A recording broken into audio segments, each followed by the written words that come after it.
I'm Aaron Sagers, and this is Talking Strange.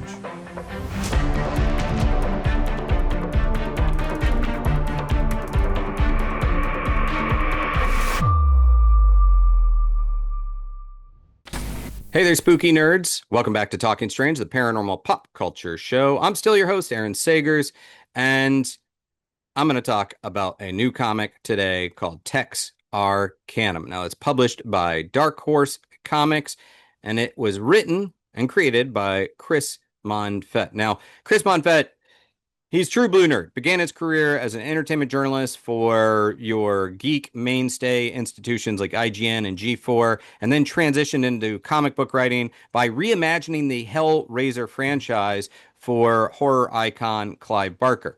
Then, as a TV writer, he wrote and produced on all 4 seasons of the critically acclaimed sci-fi series 12 Monkeys.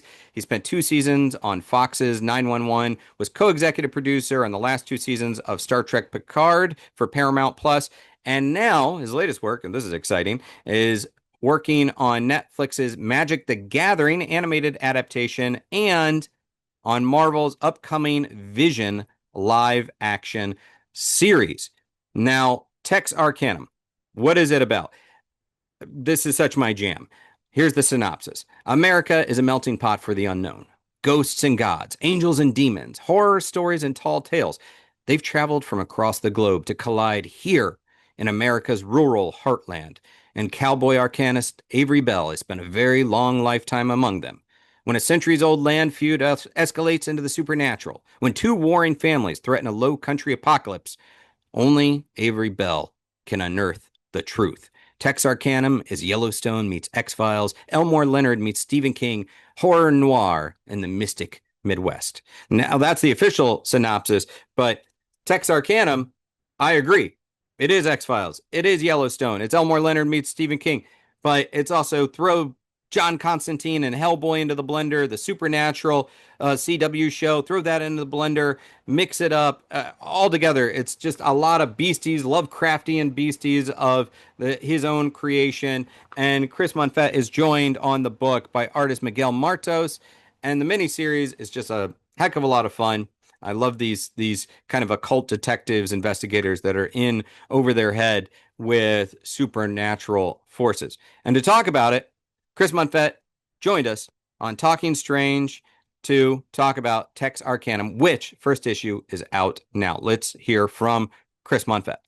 All right, Chris, thanks so much for taking time to chat with me today. You've been a busy boy. I know we've been trying to set up this chat, but well, I don't think it's spoiling anything to say that you've been on a different project, a little bit overseas. You could say what you've been up to, right? Yeah, I think I'm allowed without people repelling into the office. I was just over in London for the last couple of months producing on the Vision series for Marvel, which was just an insanely creatively and sort of just artistically amazing time. Could not have had more fun on set, could not have been more supported. And I can't talk too much about what we're getting up to over there, but suffice it to say, I think we're doing something that's going to be really unique and really special, and will really carry the torch of the WandaVision franchise kind of moving forward. So I'm feeling very good. Doing 4 months in London. Obviously, you're working a lot, maybe not having a whole ton of leisure time, but I've been to London a lot, and yet 4 months is in a straight batch.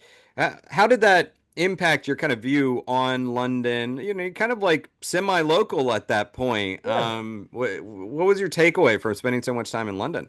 I loved it. I loved the city. I mean, I grew up in a small town in Western Massachusetts, but when I left, I spent the rest of my days, for 45 years in big cities. I lived in New York, I've lived in Boston, I've lived in Los Angeles, and I have to say, of all the major cities I've spent any significant time in, London is the one I feel the most at home in. It just it has incredible, interesting people, unique places. It's got such a history to it.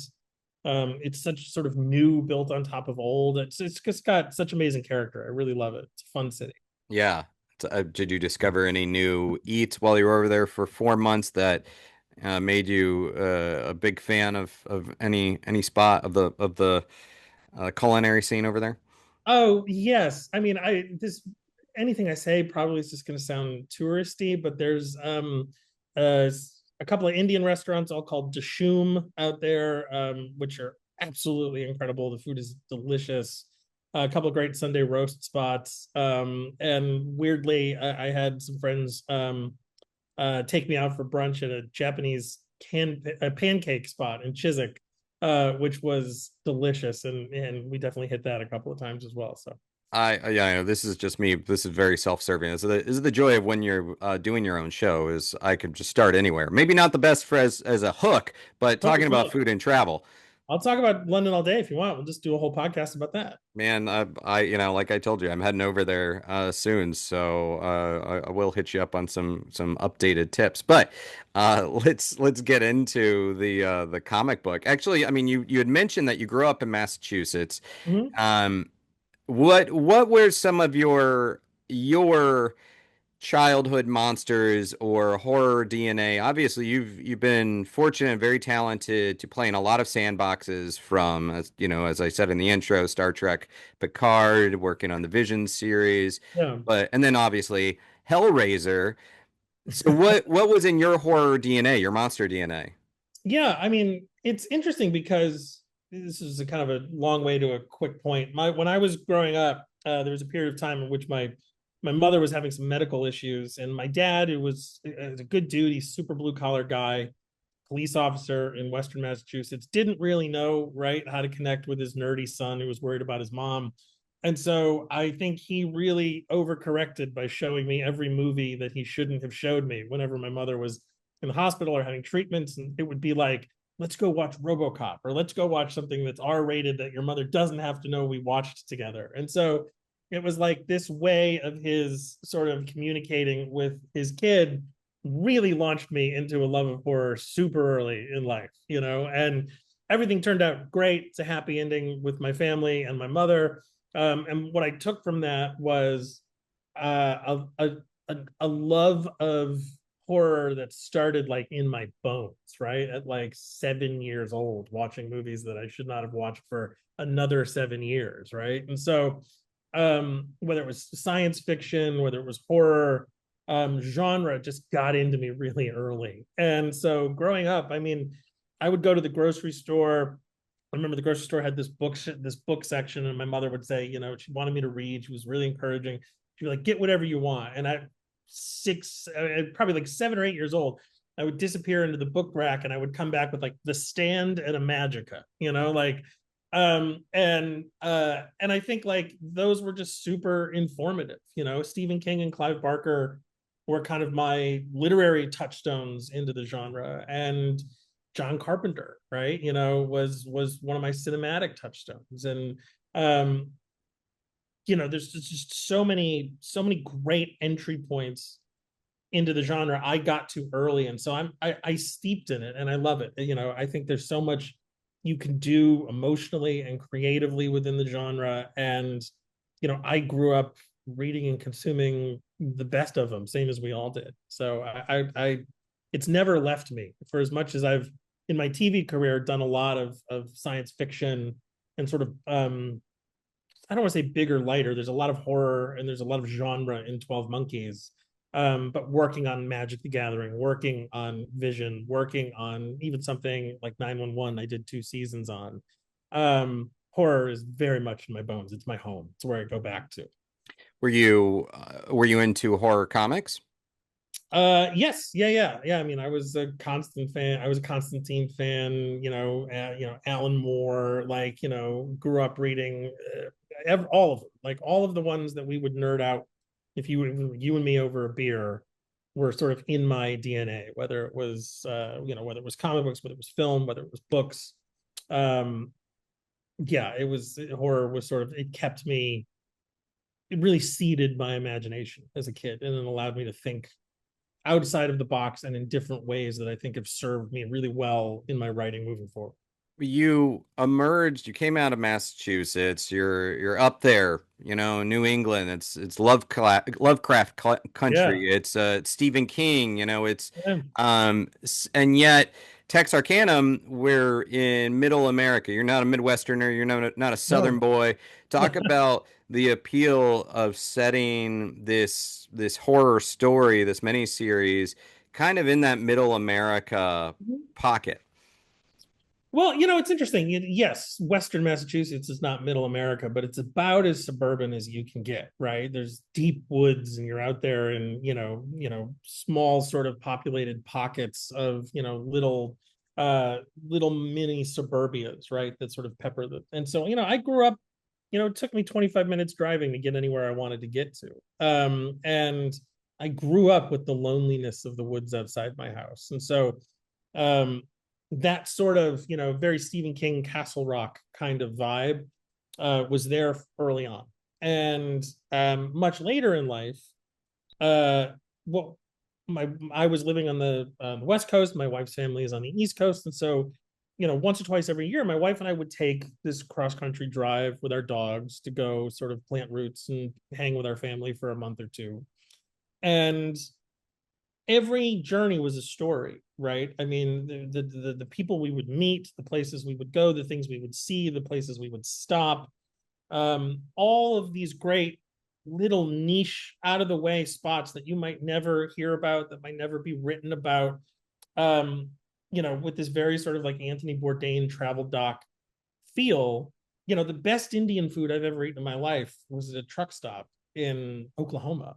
Watching really like flannel wearing white guy truckers crossing the street from the McDonald's that everybody knows to this little hole in the wall because that's what they've heard is good, and eating this food that they might never have eaten before. You come to realize how many sort of pockets of culture exist in this central space in the country that are under discussed, whether it's Mexican, whether it's Asian, whether it's Indian, Native American, East Indian. um, and so, each one of those pockets has their own myths, their own gods, their own monsters, their own angels, right? Their own positive tall tales and their own terrifying nightmares. And so it just felt like that was such a stage to tell a story for a character like Avery Belle, to do John Constantine or to do Clive Barker's Harry D'Amour in a world that wasn't big cities, that wasn't a metropolis, and to do it set against these kind of little pockets that are filled with these untold stories, these cultural myths that we don't think of as American, but really make up and define America. Yeah. Yeah, and I love that about the book so far, and I've found that to be true in my own travels as well, that there are these connective tissues with legends and lore from one town to the next, but everything is kind of very unique, hyper local legends. With Avery Bell out beyond kind of what you just sort of set up, what was I hate the question about how did you come up with this idea, but what was sort of the core of Avery Bell that you started building around? Yeah, I mean, Avery Bell owes a lot to Raylan Givens, right, from Justified. He owes a lot to Elmore Leonard and that vibe, that swagger. And Justified is maybe one of my top 10 all-time favorite TV shows. I think it's a perfect show, perfect performance, a perfect lead. It's perfectly structured. It's just such a fun watch. And, that really inspired me to say, what is the sort of cross section of John Constantine and Harry D'Amour and Raylan Givens, right? Like, what happens when you put those guys in a cowboy hat and you send them down into moonshine country? And it just felt like such a great template for a character like that, and a great location for him to sort of have the sort of southeast and southwest and midwest as his sort of patrol route, right, through the legends and the myths, be they local or immigrant, that sort of make up the genre tapestry of this country. And taking all of those things that I really sort of loved about Raylan Givens and shamelessly transposing them to this person who, instead of just being a crack shot with a pistol, knows, every spell and incantation from coast to coast. And it just felt like such a no-brainer to me. And then once I had the title, the book just sort of sat in my head for quite a while, um, until I finally started putting pen to paper. Yeah, I can now that you said it, I mean, I love Justified and Elmore Leonard. But now I can see the Raylan. I can hear the Raylan in the dialogue Oh yeah, of Avery. yeah. Pardon me. I'm a very like you know, for as much as I love genre, I grew up in the '90s, right? So I grew up at sort of the height of the Miramax. I had my childhood in the '80s. Was a teenager in the '90s, growing up at the height of the Miramax indie movie boom, where all these amazing writers were putting out these film Pulp Fiction, right? Like anything Shane Black was doing. These great, sharp writers who were writing this amazing dialogue, and having characters speak in ways that we don't talk in real life. And I think that really informed who I was as a writer, right? And then sort of Joss Whedon came and carried that style into genre filmmaking, that you could be clever and quippy and smart, and you could turn a phrase, and that wasn't a weakness. And so I love it when, like, I don't go to a Transformers movie to see cars behave in the way they behave in real life, right? Like, and I don't turn on the TV, or I don't go to a movie to hear people uh, talk necessarily how they talk in real life. I go to hear them talk how I wish I could talk, how if I could consider every sentence and, be clever and be emotional and be a little bit poetic. And you can't not grow up with Clive Barker and steal a little of that poetry. You can't not read Elmore Leonard or David Mamet or Aaron Sorkin or Tarantino or Shane Black and not sort of like have that rat-a-tat-tat patter, kind of in your writing genes. And so I like to see the writing on the page, and so I like to write characters who are sort of smart and clever, and read that way. So I'm glad you caught that. And comparisons are inevitable, right? Sure. And they're a blessing and a curse, I suppose. But as you'd mentioned, obviously Justified, but also Constantine. And as you're putting this guy together and this story together, what were some of the things that you're like, okay, Constantine, Jonah Hex, the Winchester brothers, they went this way. I'm going to go this way and put my own little spin on it. So, what were the differentiations for you from these other monster hunters, sorcerers, those types of characters that are out there? Right. I think a lot of it is about, it's less about trying to do something that's wholly new, right? Because I think if you go down that road, that's folly, that's failure, right? Like if And a you just, path of madness, yeah. yeah, if you set out and you're like, I'm going to create a character that nobody's ever seen before. So it's about the way you remix those things. And so I wanted to take sort of all that sort of clever cocksure, sort of self-assurance that Raylan has, that he kind of walks into a scene, and he's not particularly frazzled by it. He knows he's going to walk out, or he's the most clever guy in the room. I wanted to take all the sort of occult knowledge of Harry D'Amour and John Constantine, where their weapon isn't a pistol, their weapon isn't a gun, although D'Amour uses it several times.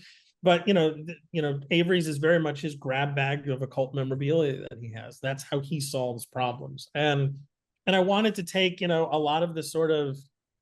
little bit of the sort of poetry, right, that Clive Barker gives his characters, and a little bit of a nod to that this is a person who has uh, a point of view on America and where these myths come from. And but he also has the world weariness and the sort of swagger and the ability to take more punches than he's gonna throw, of all the noir PI detectives that I grew up loving, in cinema. And so it's really less about trying to make something wholesale and new, and more about just sort of remixing the elements of all of these characters, that I've responded to over the years and loved, and trying to do my own thing with it, but also to set it in a place I think that was unique. And from that setting, new stories, new reactions, new lessons will emerge, that'll feel unique and something that you can only get in a TexArcanum book.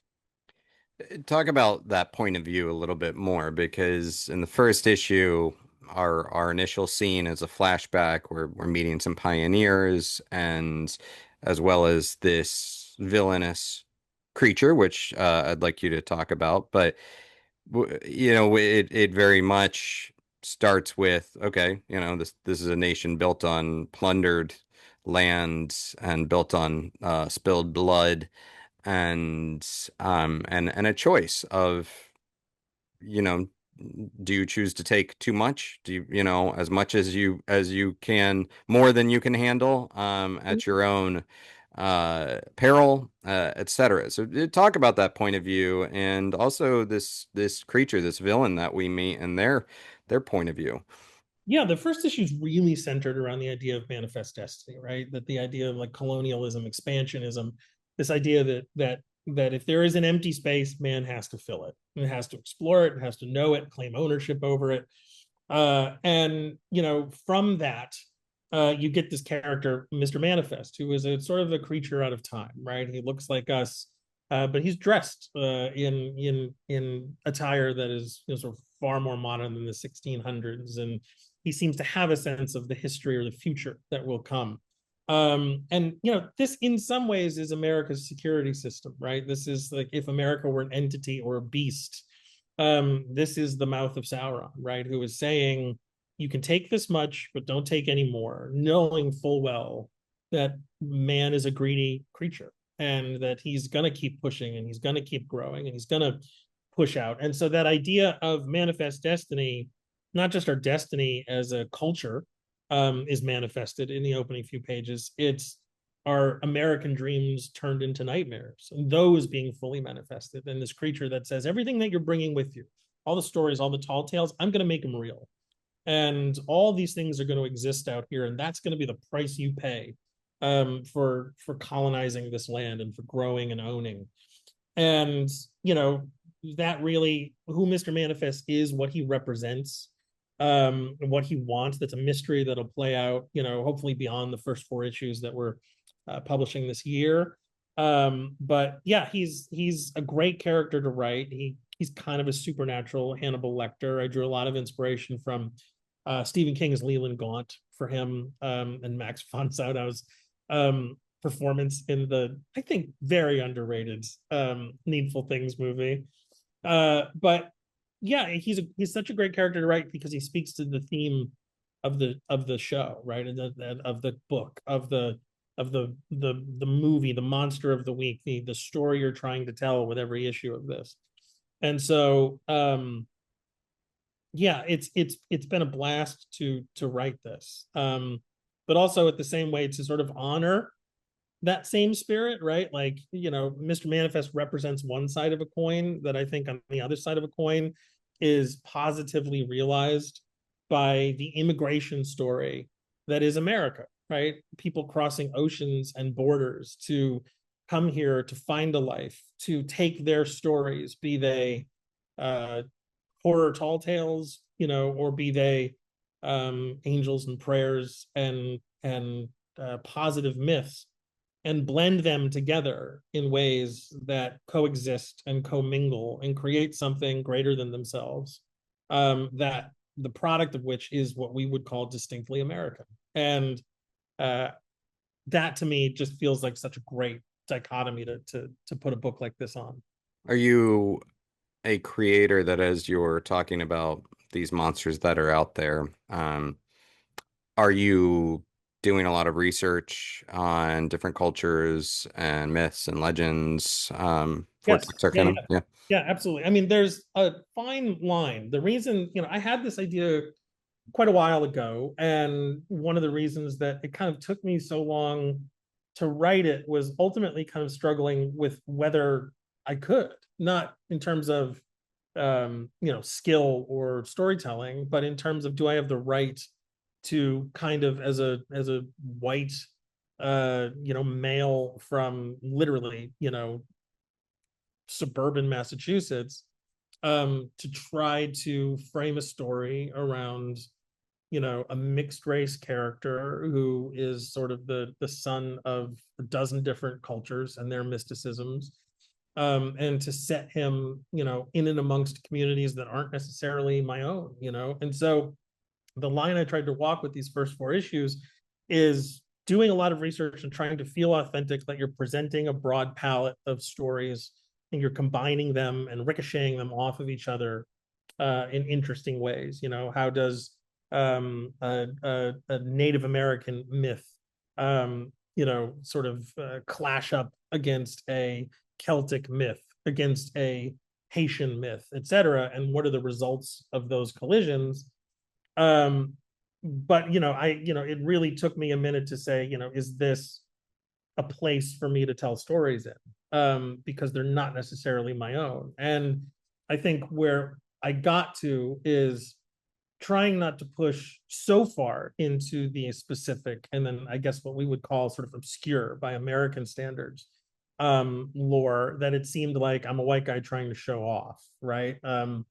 And to take certain touchstone ideas, to put them together in interesting ways, to tell an interesting story with an interesting character, and really create TexArcanum as a platform, not just for myself, but for other writers to come into and tell their stories. I would love nothing more than for, the next four issues and the next four after that, and the next four after that, to all be told by people, and writers who want to take up the baton, move Avery forward in their own way, their own vision, and really apply their own stories, like their own cultures to this, and tell stories that are uniquely theirs, so that it's a book that is carried forward in the tradition of the America that it's meant to represent, and gives a lot of writers maybe the opportunity to sort of tell these cool cultural horror stories, or sort of life affirming tall tales in a way that,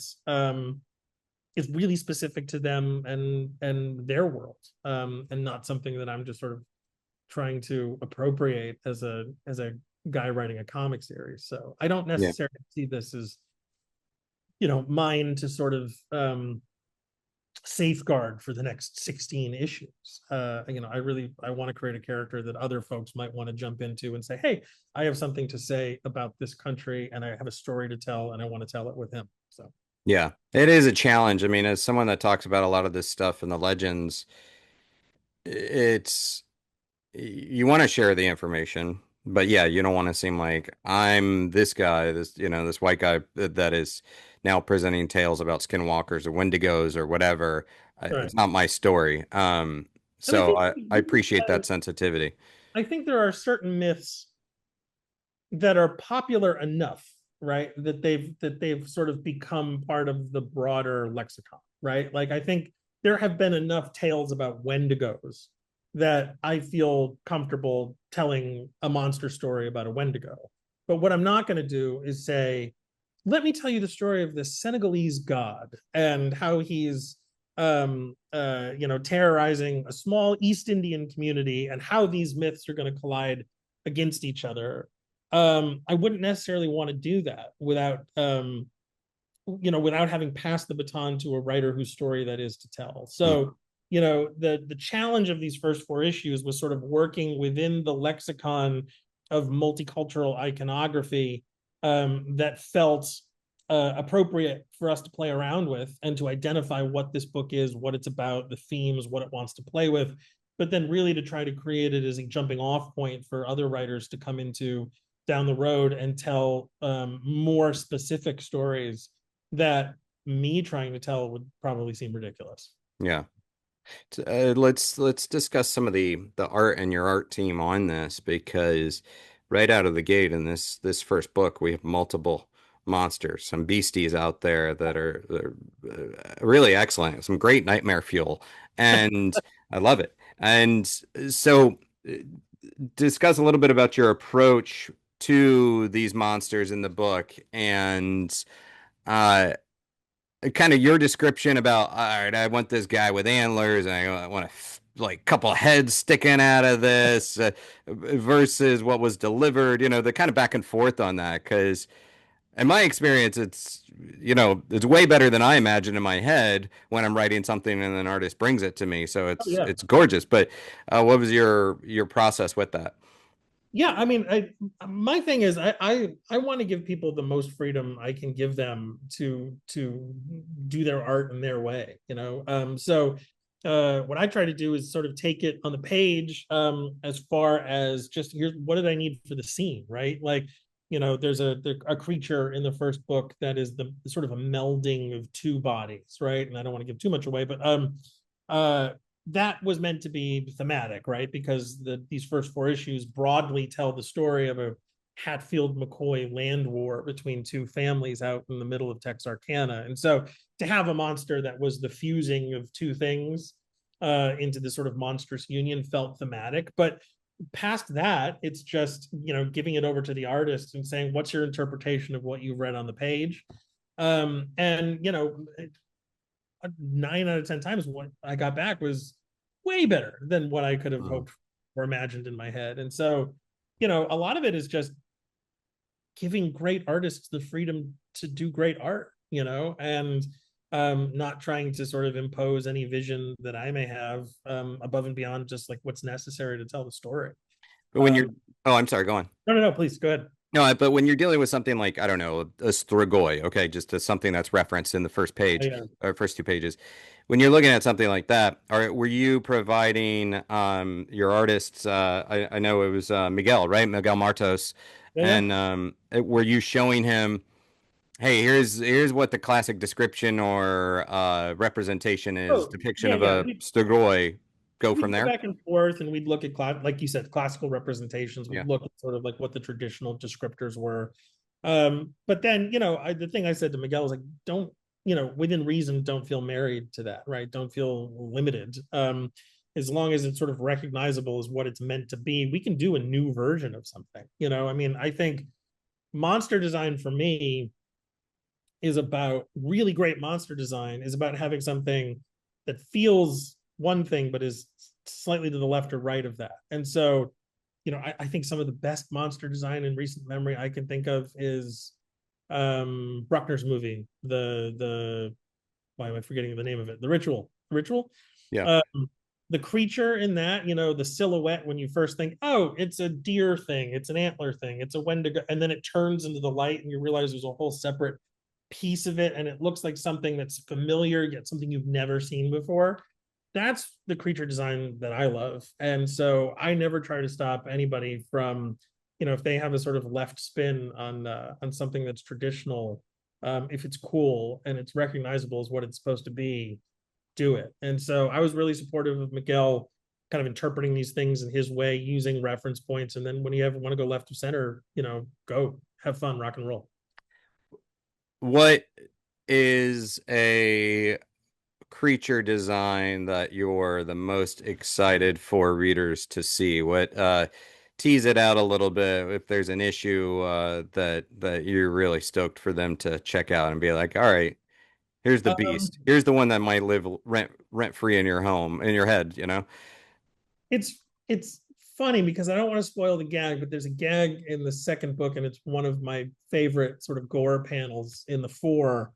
Um, that Avery is being asked whether which creature he thinks might have done a certain thing, and he makes up a creature like it's not a real thing, and you kind of cut to a panel of what that creature is, and then the character he's talking to, their reaction is like, you're kidding me. And he's like, of course I'm fucking kidding you, those things don't exist, that would be absurd.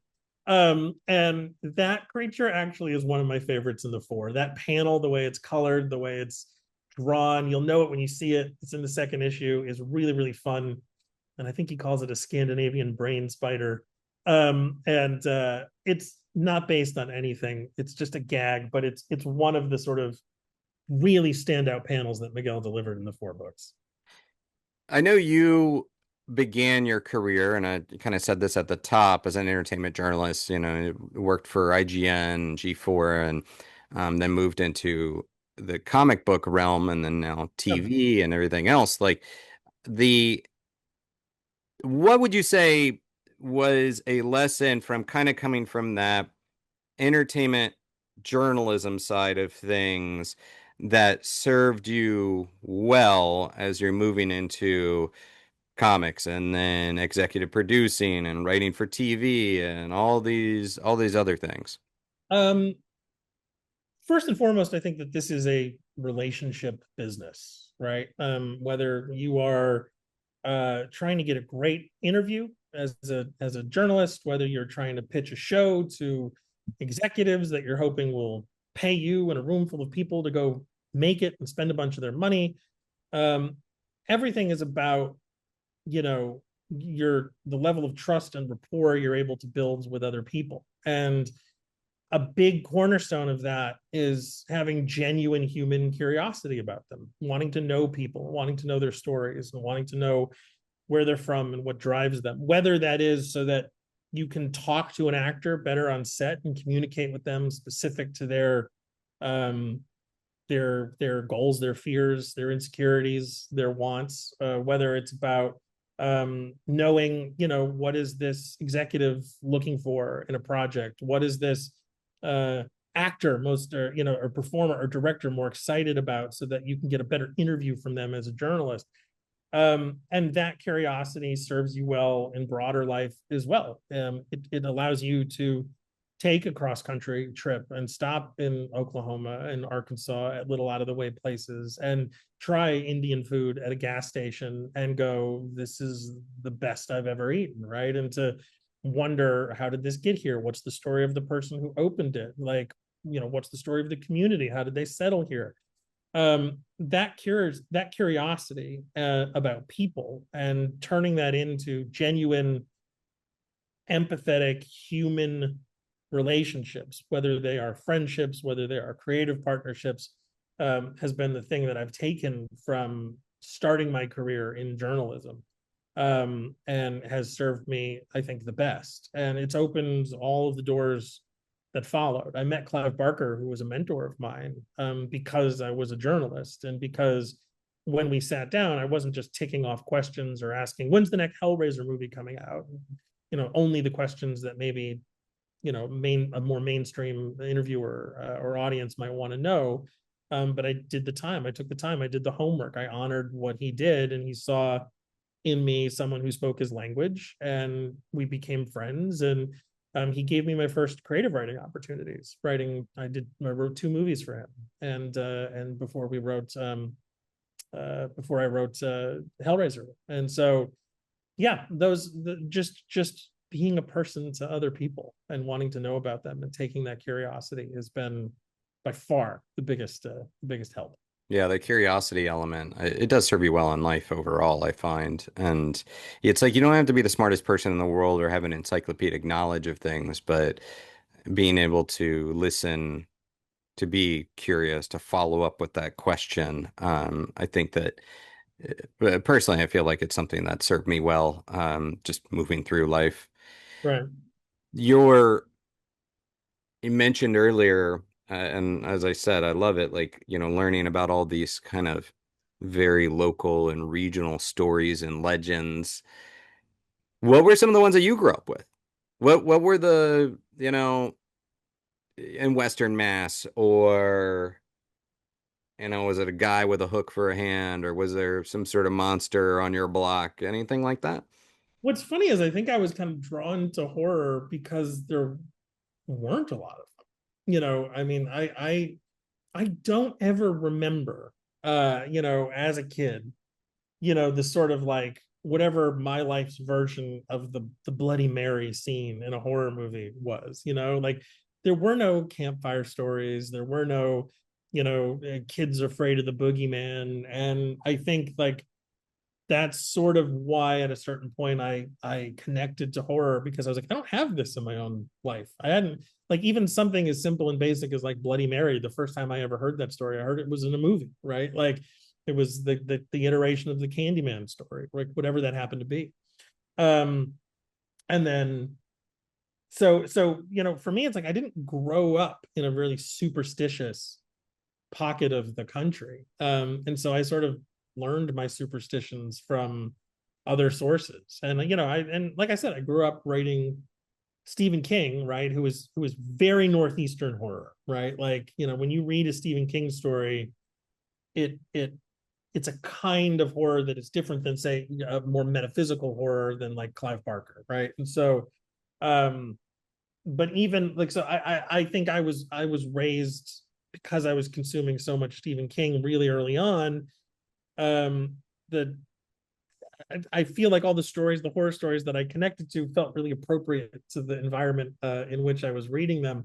And then I picked up Clive Barker and I read Thief of Always and I read Imagica and I read Weave World, and I was like, the microscope pulled back, right? And you're like, oh my God, there's a whole other language to this genre and to myth making that I haven't even scratched the surface of yet. And so that sort of began my journey into like weird fiction, right? Like reading Clive Barker and then China Mieville, which is a little bit more fantasy, but still just strange and unique. Because I didn't grow up with local monsters. And so it filled a void in me for sure. Huh. Interesting. Yeah. Since then, like, have you picked up on any of those legends or stories from back home that you were not aware of? No, like it's funny. Like I would ask, I'd go back to Massachusetts. I'd ask my friends. Because I was curious about this. I was like, were there, was I just not paying attention, and there really weren't, like me and my best friend from Massachusetts growing up once had a whole conversation about how we were sort of not superstitious people, with the exception of being forced into Catholic school early in our lives. Religion was sort of the superstition around me. Not that we were particularly raised in some sort of zealot community, but it was God and the devil, and it was hell, right? It was the scariest thing. The traditional sort of like Judeo-Christian version of devils and demons were about as close as I got to what I would call like regional folklore. Yeah. I mean, I experienced that as well as like being raised in a Catholic household, but it's almost interesting this anomalous nature of not having those legends. It's like my brain is kind of going in that direction for a minute of like existing in a world without those stories. I wonder what that's like. That's really fascinating. Yeah, it was weird. I mean, and it was kind of, and I imagine for a lot of people who grew up, with the sort of campfire story mentality of having had sort of lore passed down to them by their friends or their babysitters or whoever the hell tries to scare you when you're growing up. I imagine when you hear the next story and the next story, it connects to something. You're like, oh yeah, that's from my childhood. I know this sort of mode of storytelling, but I never had that growing up. So when I started to hear them, um, I like devoured them, right? It's like I pulled them into my experience because they were just so interesting and so outside of the scope of how stories were told to me. So hmm yeah. Interesting.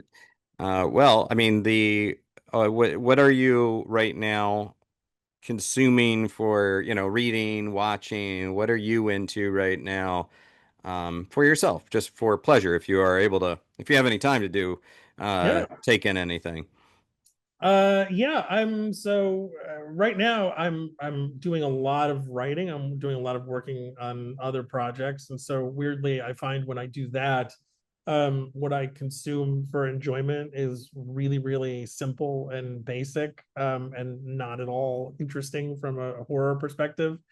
Like I think my wife and I we watched Bring Her Back the other day, which we really what a fascinating film. I have so many kind of thoughts about it, but to go from the sort of weirdness and body horror of that, and then I think we flicked to like a show called Last One Laughing on Amazon right now that's just about British comedians trying to make each other laugh. It's a little in the tradition of Taskmaster, because you could just turn your brain off.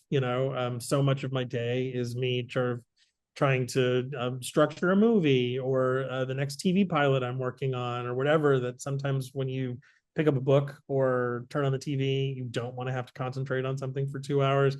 So I'm sort of grossly behind, probably where I should be in terms of like my pop culture vocabulary. Just caught up with the last season of Doctor Who, working my way through this season of Rick and Morty. trying to sort of experience every horror movie that I didn't get the chance to see while I was in London. And then just trying to work on the next thing and figure out what the next project's going to be, in whatever genre it's going to be in. It's a little bit of a tangent, but do you find that having grown up of a certain era and then becoming an entertainment journalist before moving into actually creating this stuff, there was a time where you could kind of grasp it all. You could all keep up on pretty much everything, Oh and yeah, now it's like I hadn't even nothing against that show or movie. I just had never even heard of it. I'll tell you. So I'm able to keep up with most things. Like there are very few shows that someone's like, oh, have you seen this? Where I'll be like, oh, what's that? I haven't heard of it. Like my radar is pretty good, but what's happened, and it's I mean I don't know, it's the price of age, is I can't. If I get into bed at like 10 o'clock at night, I can't read anymore. Like I immediately fall asleep. So like what used to be in my youth, when I would like get into bed at the end of the day, I'd pick up a great book and I would read till like 3 in the morning. I read 3 sentences and I immediately fall asleep now. So like I feel like so much of the time in my day to find and consume that stuff is now whittled down to like I've got an hour. I can watch an episode of something or like 2 episodes of something. And when I lived in New York, right, like way back when, I got all my reading done on the subway, as opposed to LA where you can't read while you're in the car or whatever. So, your world narrows and your Mm. time narrows. But I am a video game TV movie junkie, and I will eventually catch up on everything I need to catch up on, even if it takes me a minute. That's the spirit. I like that. Well, I'll say for everyone out there, they do need to keep up on TexArcanum, and it's a 4-issue miniseries, and we have the first one coming up soon, and hopefully more after that. And we'd love to see this character continue to live and thrive and take on other beasties down the road, Avery Belle. So, Chris, Sure. is there anything else that you'd like to cover before we wrap up? No, I mean just to say thank you for your time and your interest, and to thank the audience and anybody listening for their interest in this book. If you find yourself wandering into a comic shop or opening up your iPad and trying to figure out what you want to read, and this is what you happen to tap on, please know that I appreciate it. You're supporting some amazing artists, Miguel Patricio. The fact that you get to see their work and whatever small part I played in helping to elevate them and getting their incredible work as artists and colorists out there. It's just been a thrill to be able to tell this story and to tell it in this way with these people and these characters. And I hope people dig it, and I hope it's a baton that we can pass on to other storytellers, because I'll be just as curious to sort of see where this character goes and how he grows, when my tenure writing him is over. So thank you for your interest, and I hope folks enjoy it. Right on. And that was Chris Monfette, writer, creator of TexArcanum, with art by Miguel Martos. First issue, TexArcanum, is out now, published by Dark Horse Comics. Check it out and stick around for the rest of the mini series. Again, lots of monster action, and I dig this kind of cowboy occultist. It's arcanist. I'm feeling it. So I can't wait to read more from Avery Belle in the future, as Chris kind of hinted that he wants to go in that direction. Want to tell more of these stories. All right, that is it for me.